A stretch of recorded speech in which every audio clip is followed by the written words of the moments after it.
వర్గ సమీకరణాలు అభ్యాసం 5.3 నాలుగు లెక్క 3 సంవత్సరాల క్రితం రెహమాన్ వయస్సు యొక్క వ్యుత్క్రమం 5 సంవత్సరాల తర్వాత అతని వయస్సు యొక్క వ్యుత్క్రమముల మొత్తం 1/3 అయినా అతని ప్రస్తుత వయస్సు ఎంత?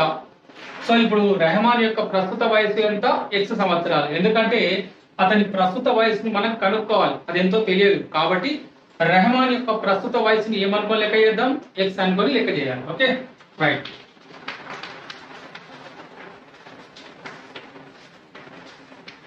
రెహమాన్ ప్రస్తుత వయస్సు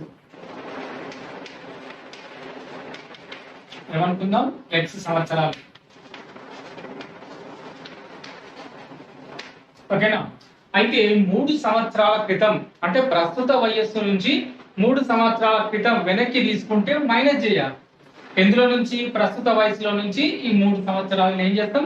మైనస్ చేస్తాం అన్నమాట. ఓకే, ఇప్పుడు రాద్దాం. 3 సంవత్సరాల క్రితం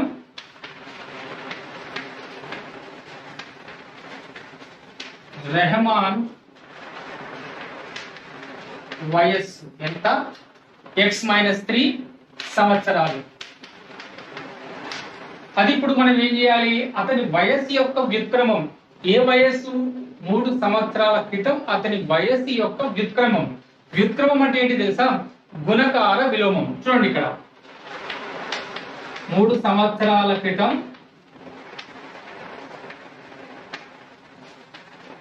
రెహమాన్ వయస్సు యొక్క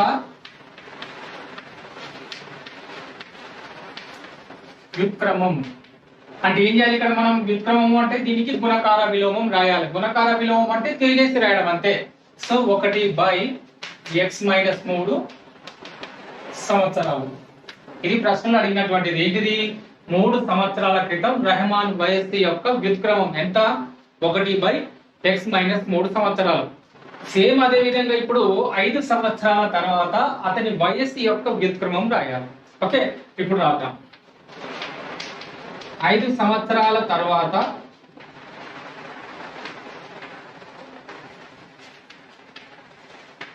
రెహమాన్ వయస్సు ఎంత ఉంటది? x+5. ఎందుకు? తర్వాత ప్రస్తుత వయస్సుకు మనం ఏం చేస్తున్నాం? ముందుకెళ్తున్నాం. కాబట్టి ఏం చేయాలి? ప్లస్ చేయాలి. ఓకే, x+5 సంవత్సరాలు. ఇప్పుడు మళ్ళీ అదే 5 సంవత్సరాల తర్వాత అతని వయస్సు యొక్క వ్యుత్క్రమాన్ని రాయాలి. వ్యుత్క్రమము అంటే చెప్పినా కదా, గుణకార విలోమాన్ని రాయాలి. అది రాద్దాం ఇక్కడ. 5 సంవత్సరాల తర్వాత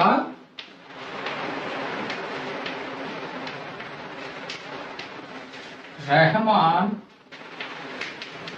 వయస్సు యొక్క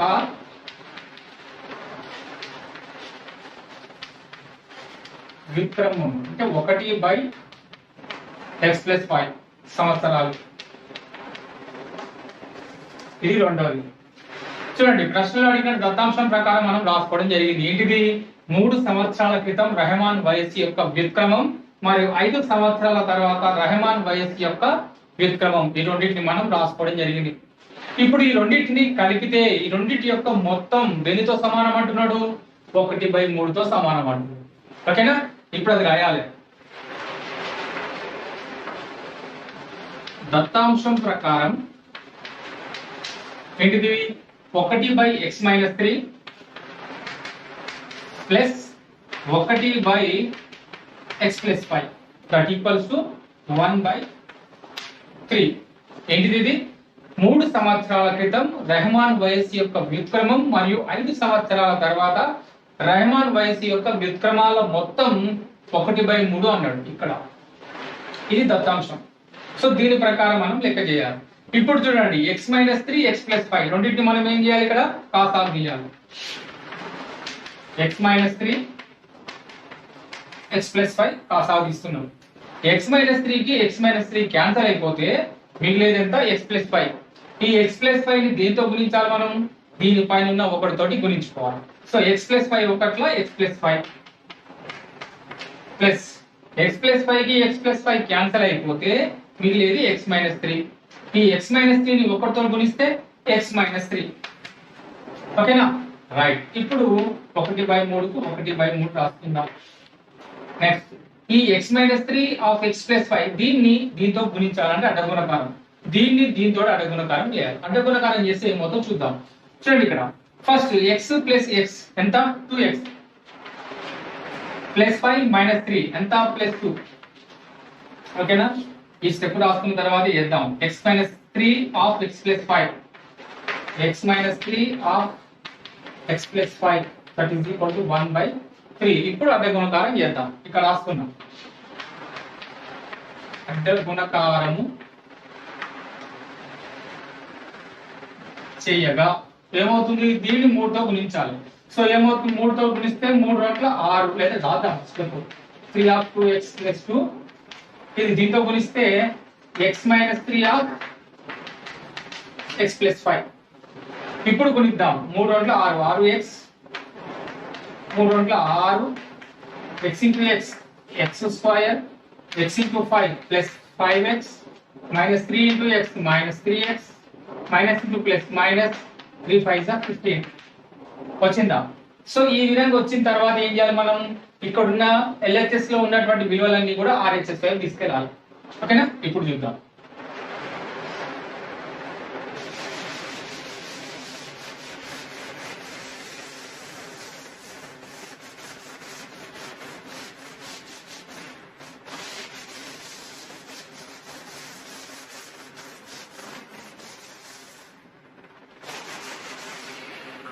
చూడండి ఇక్కడ 6x plus 6 equals to x square plus 5x minus 3x ఎంత ప్లస్ 2x మైనస్ 15. ఇప్పుడు ఈ విలువలన్నీ కూడా అటువైపు తీసుకొస్తే ఇక్కడ 0 అయిపోతుంది కదా. రైట్, ఫస్ట్ ఇక్కడ రాద్దాం. x square plus 2x minus 15 plus 6x అటువైపు వస్తే మైనస్ 6x ప్లస్ 6 అటువైపు వస్తే మైనస్ 6. ఇక్కడ ఏం లేదు కాబట్టి 0. ఇప్పుడు చేద్దాం. x square plus 2x minus 6x అంటే minus 4x minus 15 minus 6 minus 21 కదా. దీన్ని సరిగ్గా రాద్దాం. x square minus 4x minus 21 equals to 0 కదా. రైట్, ఇప్పుడు మనం ఏం చేయాలి, ఇక్కడ దానికి మూలాలు మనం కనుక్కోవాలి. మూలాలు కనుక్కోవాలంటే దీన్ని దేంతో మనం పోల్చుకుంటాం, ax square plus bx plus c equals to 0తో పోల్చుకొనగా.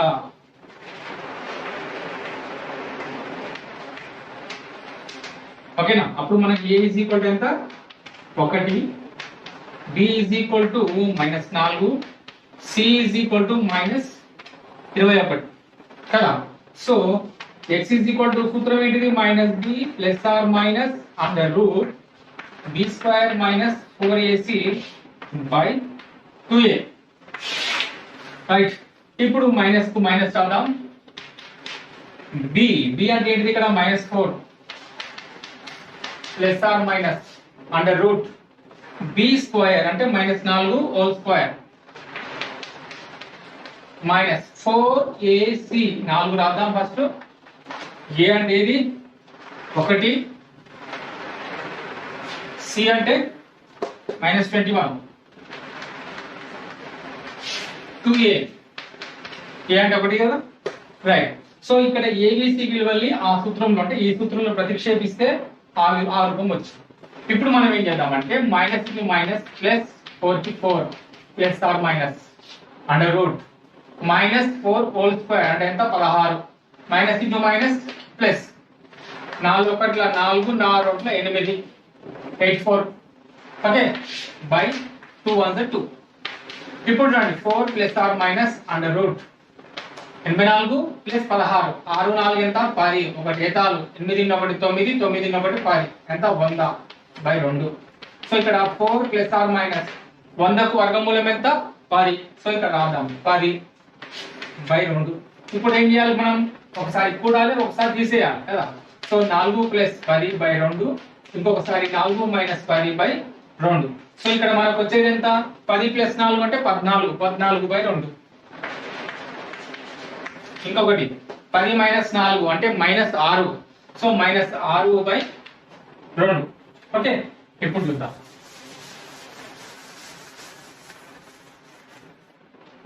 కొట్టేస్తే 2 1 2 ఏళ్ళ 2 1 2 ముళ్ళ కదా. సో ఇక్కడ x ఈజ్ ఈక్వల్ టు ఏమొచ్చింది, x is equal to 7 plus 7 ఇంకొకటి x is equal to -3. Okay, ఇక్కడ చూడండి ఇది మైనస్, రైట్. సో ఇక్కడ x అంటే ఏంటిది, రెహమాన్ యొక్క ప్రస్తుత వయస్సు. సో వయస్సు ఎప్పుడైనా సరే ధనాత్మకమే గాని రుణాత్మకం కాదు. సో -3 అనేటువంటిది రుణాత్మకంలో ఉంది కాబట్టి దాన్ని లెక్కలోకి తీసుకోకూడదు. సో ఇక్కడ రాయాలి రెహమాన్ యొక్క ప్రస్తుత వయస్సు ఎంత, 7 సంవత్సరాలు. ఓకేనా, ఇది మనం సరి చూసుకోవాలంటే కూడా సరి చూసుకోవచ్చు. సరి చూద్దాం ఇప్పుడు. 1/x-3 plus 1/x+5 that is equal to 1/3 అన్నాడు కదా. అంటే 3 సంవత్సరాల క్రితం రెహమాన్ వయస్సు యొక్క వ్యుత్క్రమం మరియు 5 సంవత్సరాల తర్వాత రెహమాన్ వయస్సు యొక్క వ్యుత్క్రమాల మొత్తం 1/3తో సమానం అన్నాడు ప్రశ్నలో. ఇది దత్తాంశం. ఇప్పుడు దీని ప్రకారం మనం x విలువను ప్రతిక్షేపిస్తే కనుక మళ్ళీ మనకు 1/3 రావాలి. వస్తుందా రాదా చూద్దాం. 7 - 3 ప్లస్ 7 ప్లస్ 5 కదా. సో దట్ ఈక్వల్స్ 1/3 రావాలి. LHS is equal to RHS రావాలి. సో 1/7 - 3 అంటే ఎంత, 4. ఇది 1/7 ప్లస్ 5 అంటే 12. ఓకే,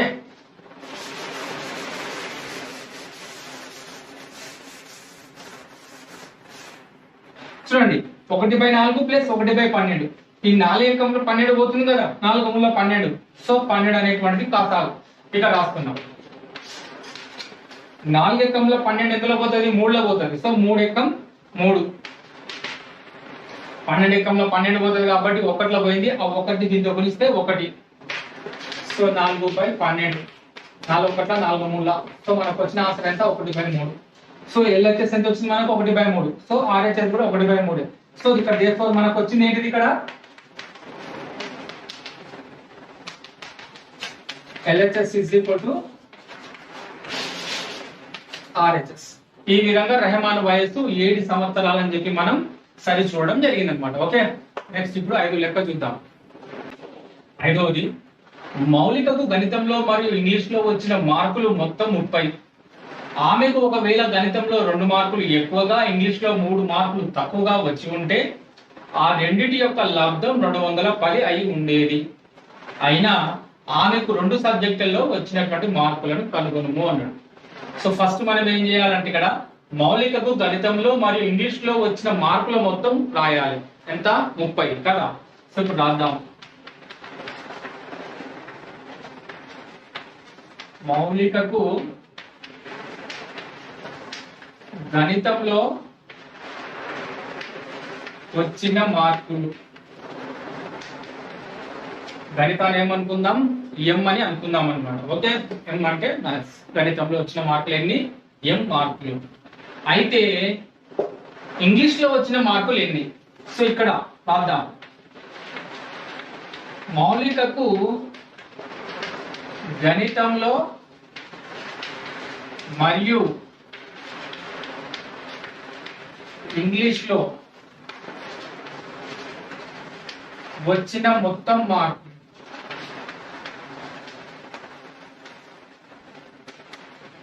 ఎంత అంటే m+e that is equal to 30 అని రాద్దాం. సో ఈ అంటే ఏంటిది, ఇక్కడ ఇంగ్లీష్ లో వచ్చిన మార్కులు. ఇక్కడ రాద్దాం.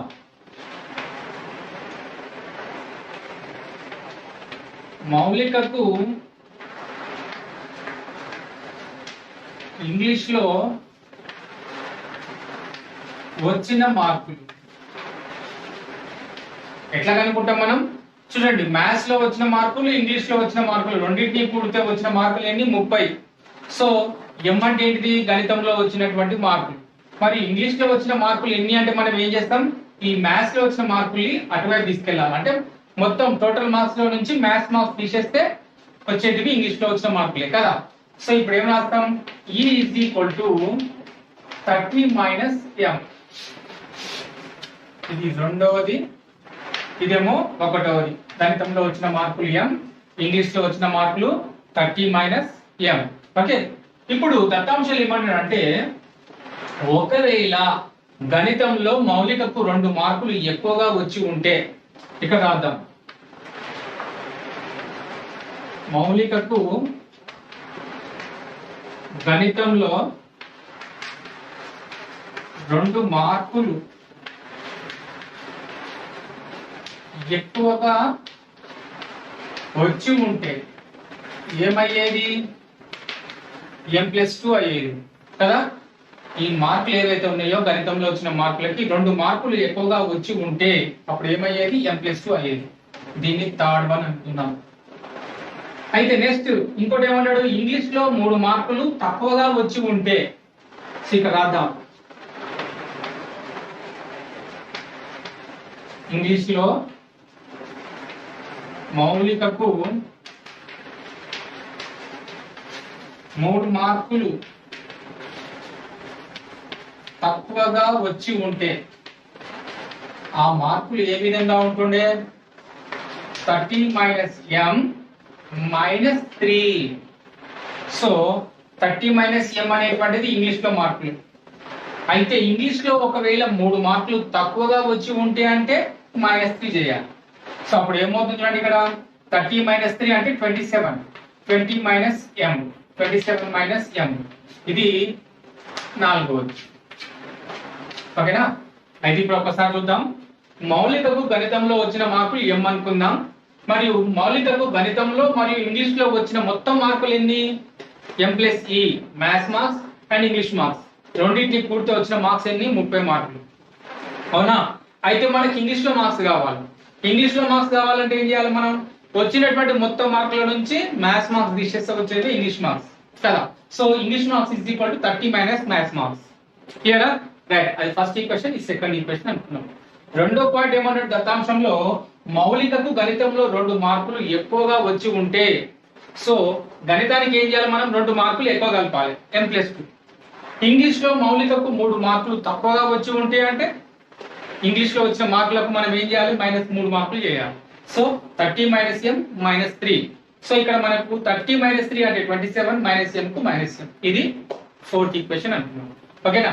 నెక్స్ట్ ఇంకొక పాయింట్ ఏమన్నాడు? ఆ రెండిటి యొక్క లబ్ధం 210 అయి ఉండేదట. ఏ రెండిటి యొక్క లబ్ధం?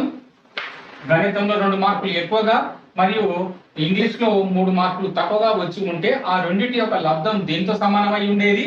210తో సమానమై ఉండేది అనమాట. సో దత్తాంశం ప్రకారం ఇప్పుడు రాద్దాం. దత్తాంశం ప్రకారం ఏంటిది?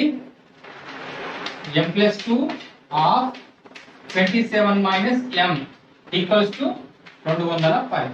ఓకేనా? ఇప్పుడు మనం ఏం చేద్దామంటే గుణించాలి. m × 27 27m m × m - m². Okay, plus 2 × 27 54. 2 × m - 2m is equal to 210. ఏం లేదు, గుణిస్తున్నాం. m తోటి రెండింటిని గుణించాలి, 20 తోటి రెండింటిని గుణించాలి. m × 27 27m m × m m². 2 × 27 54. 2 × m 2m is equals to 210. ఓకేనా? ఇప్పుడు మనం ఏం చేద్దాం? ఇక్కడ 27m - 2m ఎంత? 25m మైనస్ m² ప్లస్ 54 వచ్చిందా? 30 = 210. ఇప్పుడు మనం ఏం చేద్దామంటే ఇక్కడ LHS వైపు ఉన్నదంతా కూడా RHS వైపు తీసుకెళ్దాం. ఏమవుతుంది అప్పుడు చూద్దాం ఒకసారి. -m² ఫస్ట్ తీసుకెళ్దాం. ఏమవుతుంది అప్పుడు? +m² కదా. తర్వాత దీన్ని తీసుకెళ్ళాం. ఇది అయిపోయింది. ఇప్పుడు ఇది 25m అటువైపు తీసుకెళ్తే -25m. ఓకేనా? ఇది కూడా అయిపోయింది. ఇప్పుడు ఇది 54 అటువైపు తీసుకెళ్తే -54. ఇవన్నీ ఇటువైపు వచ్చినాయి. ఆల్రెడీ RHS వైపు ఉన్నది ఏంటిది? 210. ఓకేనా? ఇక్కడ ఉన్నాయని అటువైపు వచ్చేసినాయి. ఇక్కడ ఏం లేవు కాబట్టి దట్ ఈక్వల్స్ టు 0 పెట్టుకుందాం. ఇది ఇప్పుడు మనం ఏం చేద్దామంటే m² - 25m మైనస్ 210 నుంచి 54 తీసేయాలి. ఇక్కడ రాద్దాం. 210లో నుంచి 54 తీసేయాలి. 10 నుంచి 4 పోతే 6. ఇక్కడ ఎంత ఉంటుంది? 0. 0 లకి 5 పోతుందా? పోదు. 10 లకి 5 పోతే 5. ఇక్కడ ఎంత ఉంటుంది? 1 156 ప్లస్ 156 ఈక్వల్స్ టు 0. ఇప్పుడు మనకి ఏమొచ్చింది చూడండి. ఇక్కడ m² - 25m plus 156 equals to 0. దీన్ని మనం దేంతో పోల్చాలి? మనం ఇప్పుడు ax² plus b x plus c equals to 0తో పోల్చగా పోలుద్దామా?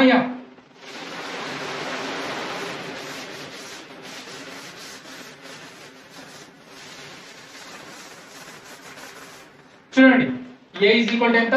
1, b ఈజ్ ఈక్వల్ టు ఎంత? -25, c is equal to 156. Okay, ఇప్పుడు చూపిద్దాం. రైట్, సమీకరణం మొత్తం కూడా ఎందులో ఉంది? అది m లో ఉంది కాబట్టి ఇప్పుడు m ఈక్వల్స్ టు రాయాలి. ఇంతకుముందు మనం ax² + bx + c = 0 ఈ రూపంలో ఉన్న వాటికి మనం ఏం చేస్తాం? x ఈజ్ ఈక్వల్ టు రాస్తాం, -b + or - √ అని రాస్తాం కదా. సో ఇది x లో ఉంది కాబట్టి x ఈక్వల్స్ టు రాస్తాం. మనకు సమీకరణం ఎందులో వచ్చింది? మనకు m లో వచ్చింది కాబట్టి సో m రాస్తాం అన్నమాట. Okay, right. m equals to సూత్రం ఏంటిది? -b + or - √b² - 4ac/2a. ఓకేనా? సో ఫస్ట్ మనం b² - 4ac చేద్దాం. b² - 4ac.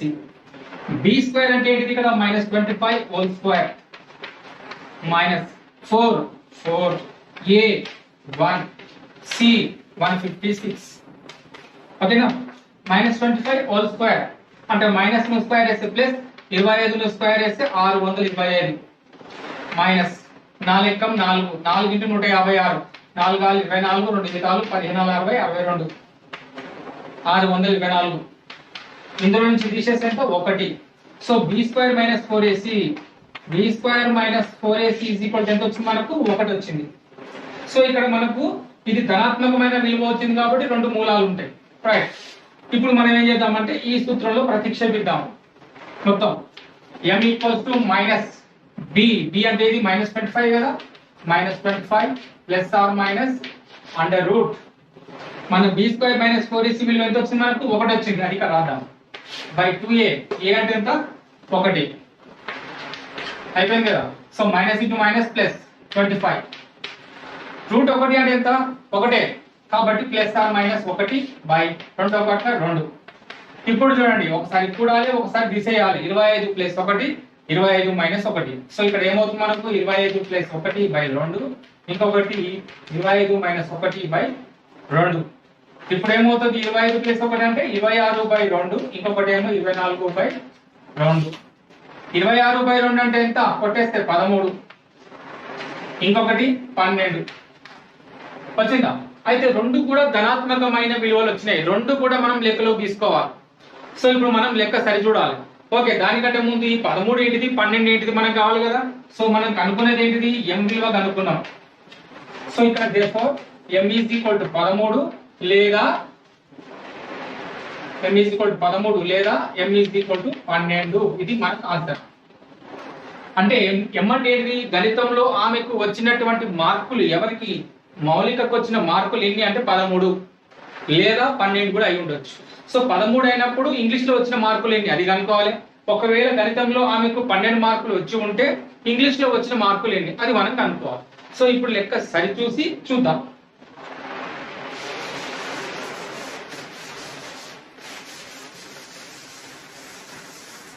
చూడండి, ఒకవేళ m = 13 అయినచో m అంటే ఏంటిది? ఇక్కడ గణితంలో వచ్చిన మార్కులు. అప్పుడు మౌలికకు ఇంగ్లీష్ లో వచ్చిన మార్కులు ఎన్ని? సో e = ఏంటిది? 30 - m కదా. రైట్, రాద్దాం. అదే 30 - m. m అంటే 13. 30 నుంచి 13 పోవాలి. ఎంత? 30 నుంచి 10 నుంచి 3 పోతే 7. ఇక్కడ ఎంత ఉంటుంది? 2 ఇట్లకి 1 పోతే 1 17. సో మ్యాథ్స్ లో 13 మార్క్స్ వస్తే ఇంగ్లీష్ లో వచ్చిన మార్కులు ఎన్ని? 17 మార్కులు. దేనిపైకి రాద్దాం. మ్యాథ్స్ లో 13 అయినా ఇంగ్లీష్ లో ఆమెకు వచ్చే మార్కులు ఎన్ని? 17. ఓకే, నెక్స్ట్ ఒకవేళ m = 12 అయినచో సో ఇంగ్లీష్ లో మార్కులు ఎన్ని వస్తాయి? 30 - m కదా. సో 30 - m అంటే ఎంత? 12. 30 నుంచి 12 తీసేయాలి. ఎంత? 18 మార్కులు. సో ఇక్కడ రాద్దాం. m = 12 అయినా ఇంగ్లీష్ ఎంత? 18 మార్కులు. ఓకేనా? అయిపోలేదు. ఇప్పుడు దీన్ని ఇంకా సరి చూడాలి. ఎట్లా సరి చూస్తాము? ఈ మార్కులు ఏవైతే ఉన్నాయో ఒకవేళ ఈమెకు అంటే గణితంలో గనక 2 మార్కులు ఎక్కువగా వచ్చి ఇంగ్లీష్ లో 3 మార్కులు తక్కువగా వచ్చి ఉంటే ఆ రెండింటి యొక్క లబ్ధం దేనితో సమానం అంటున్నాడు? 210తో సమానం అంటున్నాడు. అది కూడా ఒకటి చెక్ చేద్దాం. ఓకేనా? రైట్. చూడండి ఇక్కడ గణితంలో 13 మార్కులు అనుకున్నాం కదా. ఒకవేళ 2 మార్కులు ఎక్కువ వచ్చినాయి అనుకుందాం. అప్పుడు మనకేమవుతుంది? అది 15 మార్కులు. క్లియర్? ఇప్పుడు చూడండి నెక్స్ట్ ఇంగ్లీష్ లో ఒకవేళ 3 మార్కులు తక్కువగా వచ్చి ఉంటే ఇందులో నుంచి 3 మార్కులు తీసేయండి. 17 నుంచి 3 పోతే ఎంత? 14. అంతే కదా. సో ఈ రెండింటిని మనం ఇక్కడ ఏం చేస్తున్నాం అంటే దీనికి 2 మార్కులు కలుపుతున్నాం, దీనికి 3 మార్కులు తీసేస్తున్నాం. ఎందుకు? ప్రశ్నలో ఉంది ఒకవేళ గణితంలో 2 మార్కులు ఎక్కువగా వచ్చి ఉంటే దీనికి 2 మార్కులు ఎక్కువ కలిపినాము. ఓకేనా? అదే విధంగా ఇంగ్లీష్ లో ఏమైంది? 3 మార్కులు తక్కువగా వచ్చి ఉంటే అంటే 17లో నుంచి మనం 3 తీసేసి రాసిన తర్వాత వాటి యొక్క లబ్ధం దేనితో సమానం అంటున్నాడు? 210 అంటున్నాడు. మరి మనం గుణిస్తే వస్తుందా రాదా చూద్దాం. 15 60 6 ఏతాలు 15 ఎక్కం 15 15 ప్లస్ 6 21 వచ్చిందా? రైట్. నెక్స్ట్ అదే విధంగా ఇది కూడా సరి చూడండి వచ్చేసింది. ఓకే నెక్స్ట్ 6 లెక్క చూద్దాం. 6వది ఒక దీర్ఘ చతురస్రాకార స్థలం యొక్క కర్ణం దాని వెడల్పు కంటే 60 మీటర్లు ఎక్కువ మరియు పొడవు వెడల్పు కంటే 30 మీటర్లు ఎక్కువ అయిన దీర్ఘ చతురస్రాకార స్థలం యొక్క కొలతలను కనుగొనుము అన్నాడు. అది దీర్ఘ చతురస్రాకారంలో ఉన్నటువంటి ఒక పటం. ఓకే అయితే ఇది వెడల్పు, ఇది పొడవు, ఇది కర్ణం. ప్రశ్నలు ఏముంది చూడండి ఇక్కడ. ఒక దీర్ఘ చతురస్రాకార స్థలం ఏదైతే ఉందో అది దాని యొక్క కర్ణము వెడల్పు కంటే దేంతో పోల్చిండు? వెడల్పు కంటే 60 మీటర్లు ఎక్కువ. ఈ కర్ణం అనేటువంటిది ఈ వెడల్పు కంటే ఎన్ని మీటర్లు ఎక్కువ? 60 మీటర్లు ఎక్కువ. సో కర్ణాన్ని దేంతో పోల్చుకున్నాడు? వెడల్పుతో పోల్చుకున్నాడు. నెక్స్ట్ మరియు పొడవు వెడల్పు కంటే 30 మీటర్లు ఎక్కువ. ఈ పొడవు అనేటువంటిది కూడా దేనికన్నా ఎక్కువ? వెడల్పు కన్నా 30 మీటర్లు ఎక్కువ. సో పొడవు కూడా వెడల్పుతోనే పోల్చుకున్నాడు. సో కర్ణము మరియు పొడవు రెండు కూడా దేనితో పోల్చుకోవడం జరిగింది? ఇక్కడ వెడల్పుతో. సో వెడల్పును మనం ఏమనుకుందాము అంటే x అనుకున్నట్టయితే, ఓకే ఇక్కడ వెడల్పు అనేటువంటిది x అనుకున్నట్టయితే కర్ణం ఎంత అవుతుంది మరియు పొడవు ఎంత అవుతుంది అది మనం రాయాలి. అయితే కర్ణం ఎంత అవుతుంది మనకు? x + 60. ఎందుకు x + 60 రాసుకుంటున్నాం? వెడల్పు ఎంత అయితే ఉంటుందో దానికన్నా 60 మీటర్లు ఎక్కువగా కర్ణము మరియు వెడల్పు ఏదైతే ఉంటుందో దానికన్నా 30 మీటర్లు ఎక్కువగా పొడవు ఉంటుందని చెప్పి దత్తాంశంలో ఇవ్వడం జరిగింది అనమాట. సో పొడవు ఏమవుతుంది మనకు? x + 30 metres. ఇది పొడవు. అయితే ఇది ఒక లంబకోణ త్రిభుజం. ఎందుకు లంబకోణ త్రిభుజం అంటున్నాం అంటే చూడండి ఇది ఒక దీర్ఘ చతురస్రాకారంలో ఈ కోణాలు ఏవైతే ఉన్నాయో 90 డిగ్రీలే కదా. రైట్. ఇది 90 డిగ్రీలు. సో ఇది మనకేమవుతుంది? ఒక లంబకోణ త్రిభుజం ఏర్పడుతుంది. రైట్. ఇప్పుడు పైథాగరస్ సిద్ధాంతం ప్రకారం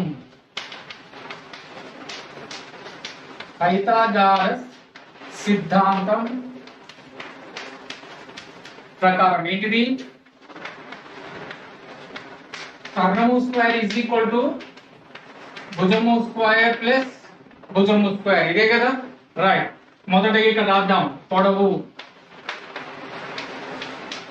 అంటే ఏంటిది? ఇక్కడ ఇది భూమి ఒక భుజం.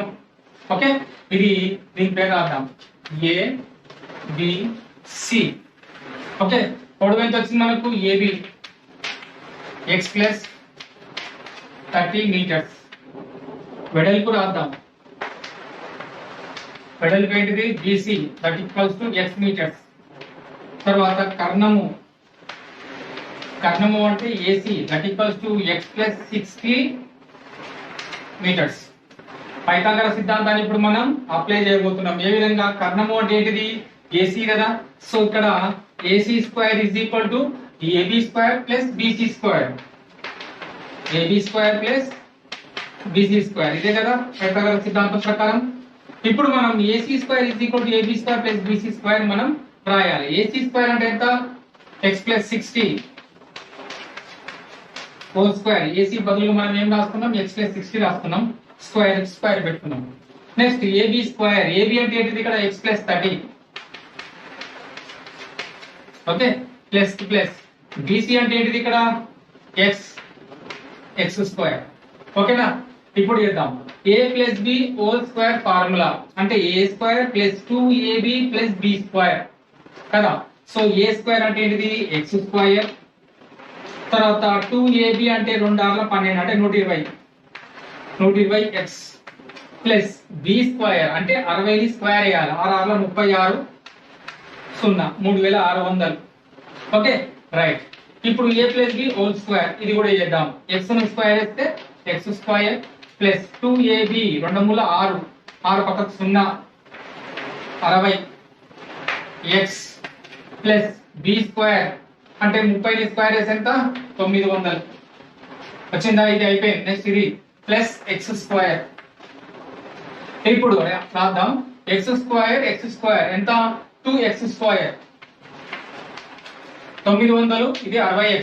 ఇప్పుడు మనం ఏం చేద్దామంటే ఇక్కడ LHS వైపు అన్ని కూడా RHS వైపు తీసుకురావాలి. ఓకే ఫస్ట్ ఇది రాద్దాము 60x ప్లస్ 900. ఇక్కడ ఇది కూడా రాసేద్దాం x square plus 120x plus 3600. Okay ఇప్పుడు ఇక్కడ రాద్దాం. ఇక్కడ రాద్దాం 2x square 60x plus 900 minus x square ని అటువైపు తీసుకొస్తే minus x square plus 120x అటువైపు తీసుకొస్తే మైనస్ 120x ప్లస్ 3600 అటువైపు తీసుకొస్తే మైనస్ 3600 దట్ ఈక్వల్స్ 0. వచ్చిందా? రైట్. ఇప్పుడు 2x స్క్వేర్ నుంచి x స్క్వేర్ పోతే x స్క్వేర్ వస్తాయి. ఈ రెండు అయిపోయినాయి. 60x ఇది 120x తీసేస్తే మైనస్ 60x ఈ రెండు అయిపోయినాయి. ఇంకా మిగిలింది ఇది. సో 36 నుంచి 9 పోతే ఎంత 27. So minus 27 0. ఇప్పుడు మనకు ఒక వర్గ సమీకరణం వచ్చింది. ఏంటిది? X square minus 60x minus 2700 ఇది ఒక ఈక్వల్స్ 0. ఇది ఒక మనకు వర్గ సమీకరణం వచ్చింది. సో దీని నుంచి మనం ఏం కనుక్కోవచ్చు? దీని యొక్క మూలాలు కనుక్కోవచ్చు. సో మూలాలు ఎప్పుడైతే కనుక్కుంటున్నామో దాని ద్వారా ఎక్స్ విలువలు వస్తాయి. ఆ ఎక్స్ విలువలే మనకు కావలసినటువంటి ఆ దీర్ఘ చతురస్రాకార స్థలం యొక్క వెడల్పు అవుతుంది అనమాట. ఓకే ఇప్పుడు చేద్దాం.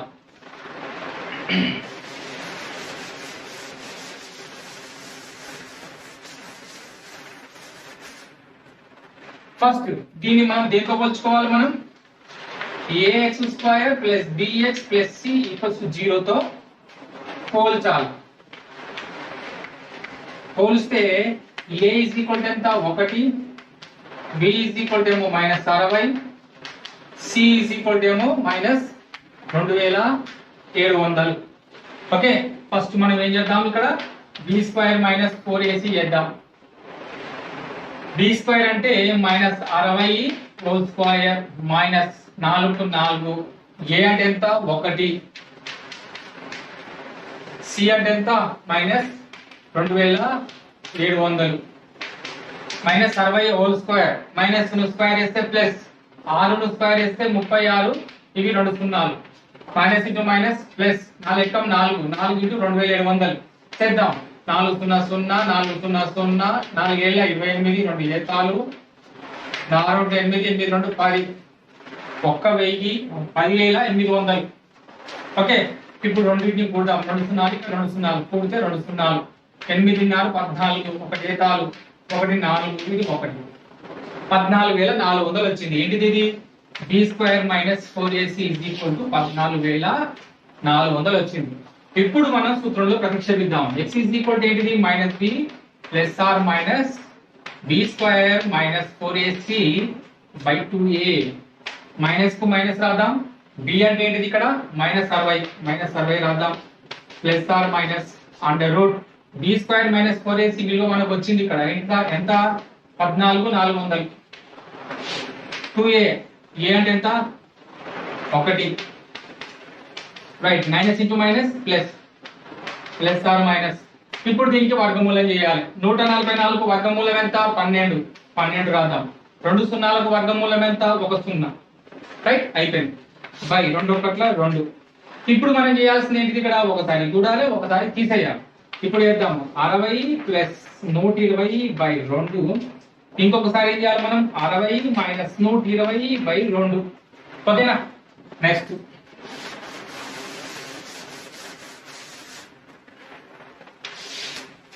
60 ప్లస్ 120 ఎంత? 0కు 0 అంటే 180/2 వచ్చిందా? నెక్స్ట్ ఇది 120 నుంచి 60 తీసేయాలి. 120 నుంచి 60 పోతే ఎంత? 60. ఏం 60? మైనస్ 60/2 వచ్చిందా? ఇప్పుడు 2 1 2 2 9 18 0కు 0 2 1 2 30. సో ఇక్కడ మనకు x కు 2 విలువలు వచ్చినాయి. ఒకటి 90 మీటర్లు, ఇంకొకటి ఏమో మైనస్ 30 మీటర్లు. అయితే ఎప్పుడైనా సరే ఒక దీర్ఘ చతురస్రాకారం యొక్క పొడవు గాని వెడల్పులు గాని ఏవైనా కొలతలు గాని రుణాత్మకంగా ఉండవు. కొలతలు ఎప్పుడైనా ధనాత్మకమే ఉంటాయి. కాబట్టి మనం ఇది తీసుకోవడానికి అవకాశం ఉందా? లేదు. కాబట్టి x మైనస్ 30 మీటర్లు లెక్కలోకి తీసుకోకుండా ఉండాలన్నమాట. సో మనం తీసుకోవాల్సిన ఏంటిది? ఇక్కడ వెడల్పు ఏంటిది? x 90 మీటర్లు మనం లెక్కలోకి తీసుకొని మనం చేయాలి. సో x అంటే ఏంటిది? ఇక్కడ వెడల్పు కదా, ఇక్కడ రాద్దాం. therefore దీర్ఘ చతురస్రం యొక్క వెడల్పు అంటే x ఎంత? 90 మీటర్లు. ఎందుకు మనం x మైనస్ 30 తీసుకోలేదు? మీకు అర్థమైంది కదా, అది రుణాత్మకం కాబట్టి మనం తీసుకోలేదు. Okay right. సో వెడల్పు 90 మీటర్లు. మనకి ఇంకా కావాల్సింది ఏంటిది? ఇక్కడ పొడవు కావాలి కదా. సో పొడవు కావాలి. సో దీర్ఘ చతురస్రం యొక్క పొడవు అంటే ఏంటిది? x ప్లస్ 30 కదా. x ప్లస్ 30 అంటే 90 ప్లస్ 30 అంటే 120 మీటర్స్. ఇది పొడవు. నెక్స్ట్ కర్ణం కూడా కనుక్కుందాం. దీర్ఘ చతురస్రం యొక్క కర్ణం పొడవు అంటే మనకి ఇక్కడ సూత్రం ఏముంది? ఇక్కడ సారీ x ప్లస్ 60 ఇచ్చిన కదా కొలత. సో x అంటే ఎంత? 90 ప్లస్ 60. 90 60 ఎంత? 150. సో ఇక్కడ 150 మీటర్లు అనేటువంటిది దీర్ఘ చతురస్రం యొక్క కర్ణం యొక్క కొలత పొడవు. సో మనకు 3 కొలతలు వచ్చేసినాయి. ఏంటివి? దీర్ఘ చతురస్రం యొక్క వెడల్పు x 90 మీటర్లు, మరియు అదే దీర్ఘ చతురస్రం యొక్క పొడవు x ప్లస్ 30 అంటే 120 మీటర్లు, మరియు ఆ దీర్ఘ చతురస్రం యొక్క కర్ణం యొక్క పొడవు ఎంత? 150 మీటర్లు. ఈ విధంగా ఆ దీర్ఘ చతురస్రాకారంలో ఉన్నటువంటి స్థలం యొక్క కొలతలు మనం కనుక్కోవడం జరిగింది. ఓకే నెక్స్ట్ 7వ లెక్క చూద్దాం. 2 సంఖ్యల వర్గాల భేదం 180. చిన్న సంఖ్య యొక్క వర్గం పెద్దదానికి 8 రెట్లు అయినా ఆ సంఖ్యలను కనుగొనమన్నాడు. చూడండి ఇక్కడ 2 సంఖ్యల యొక్క వర్గాల భేదం. సో ఆ 2 సంఖ్యలు మనం ఏమనుకుందాం? ఒకటి x ఇంకొకటి y. ఓకే రాద్దాం. ఆ 2 సంఖ్యలు x, y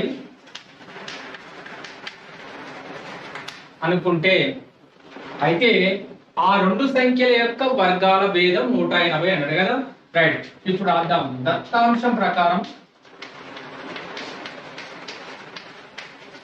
x² minus y² = 180. అంటే ఒక సంఖ్య యొక్క వర్గం ఇంకొక సంఖ్య యొక్క వర్గం, 2 సంఖ్యల యొక్క వర్గాల భేదం ఏదైతే ఉందో అది 180కి సమానం అంటుంది దత్తాంశం ప్రకారం. సో ఇక్కడ గుర్తుపట్టండి, పెద్ద దాంట్లో నుంచి చిన్న తీసేయాలి కదా. రైట్. సో పెద్ద సంఖ్య ఏది? x, చిన్న సంఖ్య ఏది? y. అది ఇప్పుడు రాద్దాం. పెద్ద సంఖ్య వచ్చేసి మనకి ఇక్కడ x, అదే విధంగా చిన్న సంఖ్య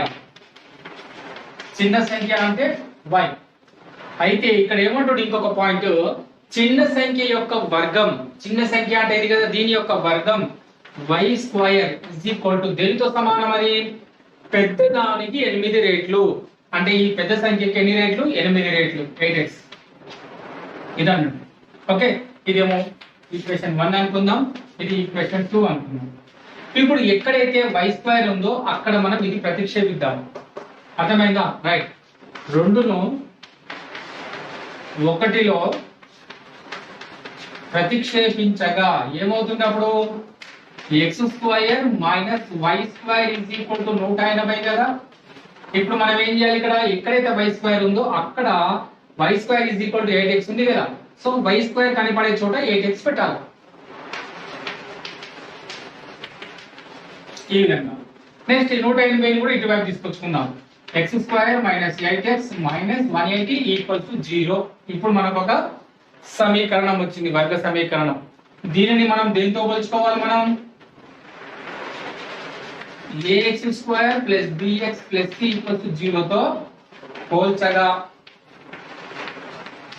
పోలిస్తే మనకి ఏమవుతుందండి? ఇక్కడ a is equal to 1, b is equal to -8, c is equal to -180. First మనం ఇక్కడ b స్క్వేర్ మైనస్ 4ac చేద్దాం, ఆ తర్వాత సూత్రంలో ప్రతిక్షేపిద్దాం. b స్క్వేర్ అంటే -8 హోల్ స్క్వేర్, అంతే కదా? రైట్. నెక్స్ట్ -4, a అంటే 1, c అంటే ఎంత? 180. రైట్. 8 స్క్వేర్ వేస్తే ఎంత? 64. మైనస్ స్క్వేర్ వేస్తే ప్లస్, 8 స్క్వేర్ వేస్తే 64. ఇక్కడ minus into minus plus, 4 1 4, 4 into 180, 4 0 0, ఇది 18, 4 8 32, 4 1 4 3 720. సో ఇప్పుడు b స్క్వేర్ మైనస్ 4ac ఇక్కడ రాస్తున్నా.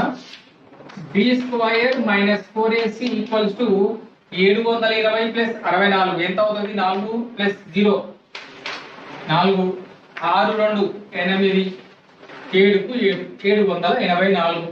Okay, right. So b square minus 4ac is equal to 784 వచ్చింది. ఇప్పుడు మనం సూత్రంలో ప్రతిక్షేపిద్దాం.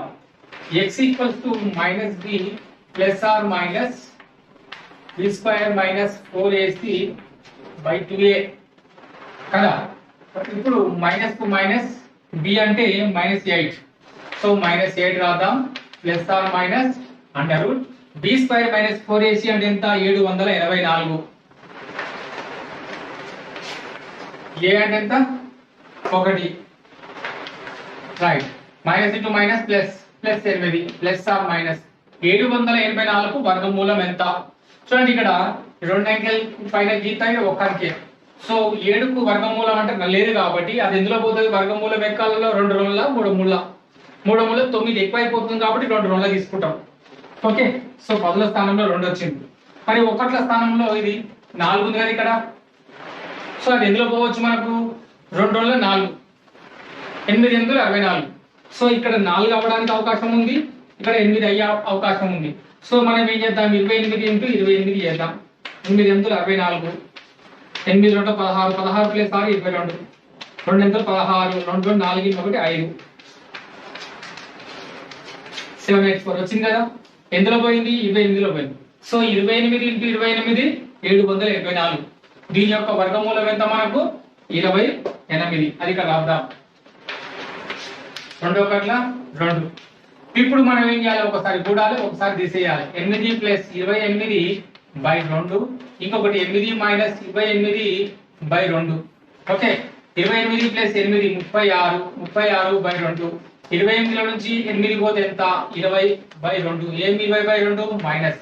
ఓకే, 2 1 2 1 2 8 2 1 2 1 0. దేర్ఫోర్ 18 ఒకటి వచ్చింది, -10 వచ్చింది. ఓకేనా? ఏంటి అవి? x యొక్క విలువలు. x ఈజ్ ఈక్వల్ టు 18 మరియు x ఈజ్ ఈక్వల్ టు -10. ఇవి మనకు వచ్చినటువంటి విలువలు. సో ఇక్కడ చూడండి, x అనేటువంటిది ఏంటిది? ఇక్కడ పెద్ద సంఖ్య.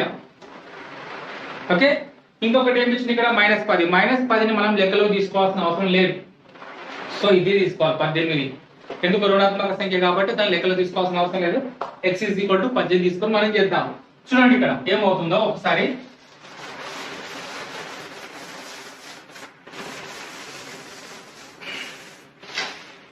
ఇక్కడ ఆ రెండు సంఖ్యలు, ఒకటి x ఒకటి y అనుకున్నట్టయితే x² minus y² is equal to 180. ఇది మనం సరి చూసేటప్పుడు ఈ సూత్రాన్ని ఉపయోగించాలి. మనం సూత్రం కాదు ఇది. x² minus y² is equal to 180. ఈ స్టేట్మెంట్ ని మనం ఉపయోగించి లెక్కని సరి చూసుకుంటాం. ఓకేనా? రైట్. ఇప్పుడు మనం పెద్ద సంఖ్య x ఈజ్ ఈక్వల్ టు ఎంత అనుకున్నాం? 18 అనుకున్నాం కదా. అది ఇక్కడ రాద్దాం. పెద్ద సంఖ్య ఈజ్ ఈక్వల్ టు ఎంత? 18. మరి చిన్న సంఖ్య ఎంత మనం రాయాలి? ఇప్పుడు చిన్న సంఖ్య ఈజ్ ఈక్వల్ టు ఎంత? y ఈజ్ ఈక్వల్ టు ఏంటిది? 8x రావాలి కదా. So y² is equal to 8x. So ఇక్కడ రాద్దాం. చిన్న సంఖ్య is equal to y² is equal to 8x. So y square is equal to 8 into x అంటే ఎంత ఇక్కడ మనం 18 కదా 18. సో 18 ఇంటూ 8 మనకు కావాలి. 8 8 64, 8 ఎక్కం 8, 8 4 14, 144. So y is equal to ఏమైతుంది ప్లస్ ఆర్ మైనస్ 144 అంతేనా. సో ఇప్పుడు y ఈజ్ ఈక్వల్ టు ఏమవుతుంది అంటే 144 అంటే ఎందులో పోతుంది అది 12 144. సో ఇక్కడ plus or minus 12. Okay. So ఇక్కడ పెద్ద సంఖ్య వచ్చేసి 18, చిన్న సంఖ్య వచ్చేసి 12 లేదా -12. సో ఇక్కడ రాద్దాం y ఈజ్ ఈక్వల్ టు 12 లేదా -12. ఇప్పుడు ఎట్లా సరి చూస్తాము ఇది ఈ స్టేట్మెంట్ ని ఉపయోగించి మనం అది సరిపోతుందా లేదా అనేది చెక్ చేసుకోవాలి. ఏ విధంగా ఇప్పుడు చూద్దాం.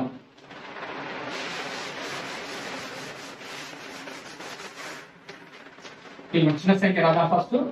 చిన్న సంఖ్య వచ్చేసి 12 లేదా -12 కదా రైట్.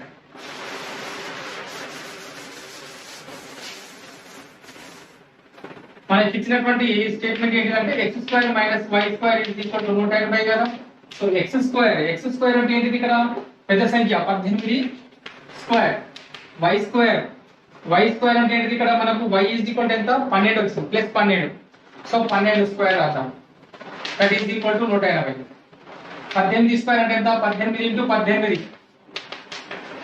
8 8 64, 8 ఎక్కం 8, 8 4 14, 1 8 8 1 ఎక్కం 1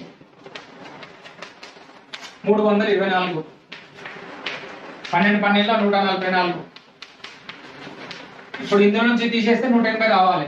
4 నుంచి 4 పోతే 0, 2 నుంచి 4 పోతే 12, 12 నుంచి 4 పోతే 8, రెండిట్లకి 1 పోతే 1, 180 = 180 వచ్చింది కదా. LHS = RHS. సో ఇక్కడ పెద్ద సంఖ్య అనేటువంటిది 18, చిన్న సంఖ్య అనేటువంటిది +12 లేదా -12 పెట్టినా కూడా వస్తుంది. ఎందుకంటే -12 మళ్ళీ వర్గం చేస్తే మళ్ళీ అదే 144 వస్తుంది అనమాట. ఇప్పుడు చూద్దాం.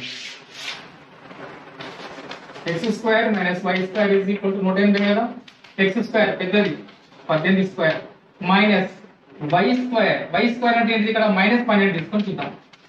-12 whole square that is equal to 180. 18 square అంటే ఎంత మనకు 324, మైనస్ కు మైనస్ పెట్టుకున్నాం. 12 స్క్వేర్ అంటే ఎంత 144.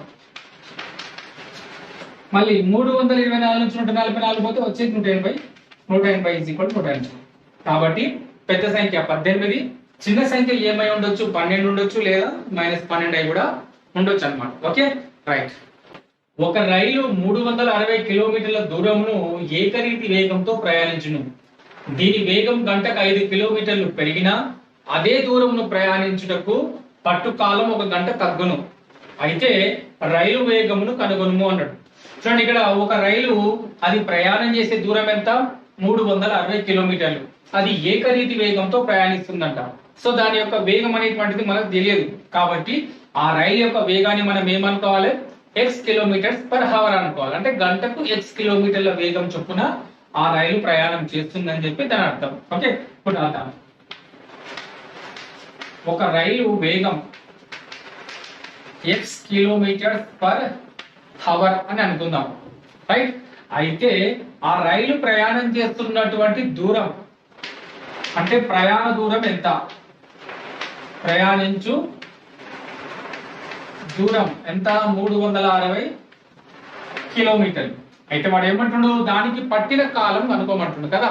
ఫస్ట్ 360 కిలోమీటర్లు ప్రయాణం చేయాలంటే ఆ రైలు యొక్క వేగం ఎంత x కిలోమీటర్లు అయినచో దాని యొక్క కాలం అంటే ఈ ఇంత దూరం ప్రయాణించడానికి పట్టిన కాలం కనుక్కోవాలి.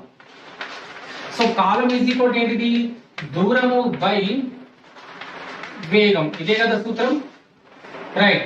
సో ఏకరీతి వేగంతో ప్రయాణం చేస్తున్నటువంటి ఆ రైలుకు 360 కిలోమీటర్లు ప్రయాణం చేస్తే పట్టే కాలం ఎంత. సో ఇక్కడ కాలం ఈజ్ ఈక్వల్ టు దూరం ఎంత 360 కిలోమీటర్, వేగం ఎంత x km/h కదా రైట్. ఇట్లా రాసిన సరిపోతుంది పర్ హవర్. Kilometres cancer. ఇంకా మిగిలిన ఏంటిది 360/x హవర్.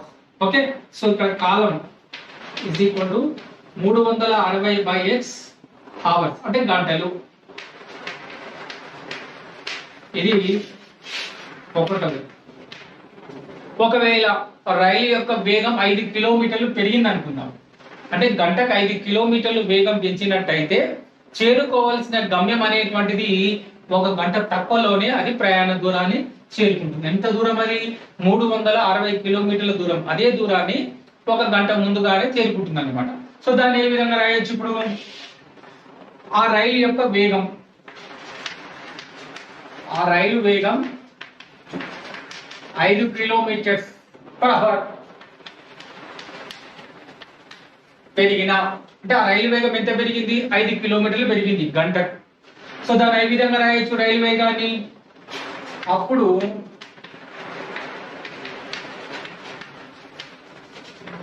రైలు వేగం is equal to x plus 5 kilometres per hour, అంటే 5 కిలోమీటర్లు పెరిగింది. సో దూరం మాత్రం అదే 360 కిలోమీటర్లే. అప్పటి దూరం అదే, ఇప్పటి దూరం కూడా అదే, సేమ్ దూరం ప్రయాణించాలి. సో ఇక్కడ రాద్దాం. ప్రయాణ దూరం ఎంత? 360 కిలోమీటర్స్. మరి దీనికి ప్రయాణం చేయాల్సినటువంటి దూరం ఏదైతే ఉందో అది 1 గంట ముందుగానే చేరుకుంటుంది. ఎందుకు 1 గంట ముందుగా చేరుకుంటుంది అంటే దాని యొక్క వేగాన్ని పెంచడం వల్ల. దాని వేగాన్ని పెంచడం వల్ల అది ప్రయాణిస్తున్నటువంటి దూరం ఇంత ముందు ఇప్పుడు సేమ్ ఉన్నప్పటికీ కూడా కాలం అనేటువంటి తగ్గింది, 1 గంట తగ్గింది అనమాట. సో కాలానికి సూత్రం ఏంటిది ఇక్కడ? మళ్ళీ దూరము బై వేగం. సో ఇక్కడ కాలం, దూరం అంటే ఎంత? ఇక్కడ x ప్లస్ 5 రాసుకోవాలి. సారీ, దూరం అంటే 360, వేగము అంటే x ప్లస్ 5. ఇది కిలోమీటర్స్, ఇది kilometres per hour. Kilometre cancel. therefore కాలము is equal to 360 by x plus 5 గంటలు. ఇది రెండోది. ఓకేనా? ఇప్పుడు ఒకసారి చూద్దాం. ఒక రైలు ఏకరీతి వేగంతో ప్రయాణిస్తున్నప్పుడు దాని యొక్క వేగం x కిలోమీటర్స్ అనుకున్నాము, దూరం మాత్రం 360 కిలోమీటర్.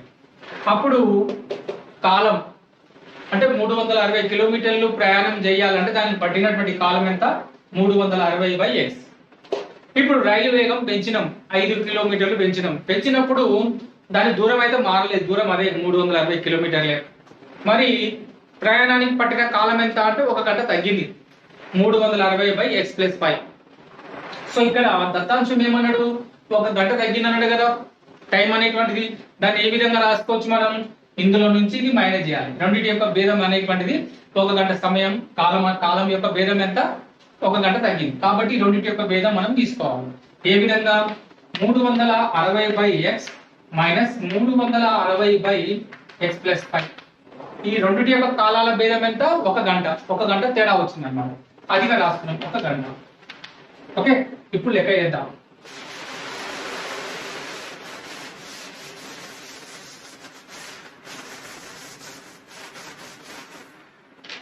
ఇప్పుడు రెండింటికి మనం ఏం చేయాలి? మనం కాసా కట్టాలి. ఇక్కడ రాస్తున్నాం 360 by x minus 360 by x plus 5 that equals to 1.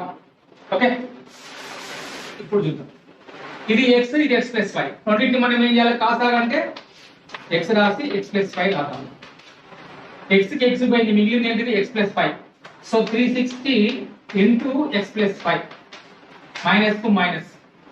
x plus 5 కి x ప్లస్ 5 క్యాన్సిల్ అయితే మిగిలేది x ఇంటూ 360 అంతే కదా? That equals to 1. నెక్స్ట్ ఇక్కడ 360, ఇక్కడ 360 ఉంది. ఏ కామన్ ఇవ్వచ్చు? 360 కామన్ ఇవ్వచ్చు. ఇక్కడ మిగిలిన ఏమిటిగా? x ప్లస్ 5 అంటే 360 కామన్ ఇస్తే 360 తప్ప మిగతాది రాయాలి. 360 ఇక్కడ వచ్చింది, మిగతాది x ప్లస్ 5 రాస్తున్నాం. మైనస్ కు మైనస్. 360 బయట రాసుకున్నాం కాబట్టి రాసుకోవాల్సింది x by x into x square, x into 5 5x that is equal to 1. ఇప్పుడు చూడండి, ఈ 360 ఏం చేద్దామంటే ఇక్కడ వైపు తీసుకెళ్దాం. ఓకే, దీన్ని ఇక్కడ వైపు తీసుకొస్తే ఏమైతే చూద్దాం ఒకసారి. 360 ఈ minus x plus x cancel, మిగిలింది 5. ఓకే, రాసుకున్న తర్వాత చేద్దాం. x స్క్వేర్ ప్లస్ 5x దీంతో గురించినా పర్వాలేదు. ఓకే, ఫస్ట్ రాసుకుందాం. x square plus 5x that equals to 1. ఇప్పుడు అదే గుణకారం చేద్దాం. 5 0 0, 5 6 30, 5 3 15, 15 3 18. ఇప్పుడు దీన్ని అడ్డగుణకారం చేస్తే ఇక్కడ పోతే ఏమవుతుంది? ఇది x² + 5x. ఇప్పుడు దీన్ని అటువైపు తీసుకొద్దాం. x² + 5x - 1800. మరి ఇక్కడ ఏముంటది? 0. మళ్ళీ మనకి ఏమొచ్చింది? ఒక వర్గ సమీకరణం వచ్చింది. x² + 5x - 1800 = 0. ఓకేనా? రైట్. ఇప్పుడు మళ్ళీ దీన్ని దేంతో పోల్చాలి మనం? ax² + bx + c = 0 తో మనం పోల్చాలి. దీన్ని ఈ వర్గ సమీకరణాన్ని పోలిస్తే మనకు abc విలువలు వస్తాయి. a = 1, b = 5, c - -1800. ఫస్ట్ మనం ఏం చేద్దాం? b² - 4ac విలువ కనుక్కుందాం. b² అంటే ఎంత? 5² - 4, a అంటే 1, c అంటే 1800. అంతే కదా? రైట్. 5² అంటే 25 minus into minus plus 4 1 4 4 into 18 72 2 0 2 0. Okay, ఇప్పుడు ఈ రెండింటిని కూడదాం. 2 0 25 కూడా వస్తుంది కదా. 72 25 వచ్చిందా? 7200 కు 25 కూడితే 7225. నెక్స్ట్ సూత్రంలో ప్రతిక్షేపిద్దాం. x = -b ± √b² - 4ac / 2a. Minus కు మైనస్ b అంటే ఎంత? 5 ± రైట్. b² - 4ac విలువ మనకి ఎంత వచ్చింది? 7225 బై 2a. a అంటే ఎంత? 1. ఓకేనా?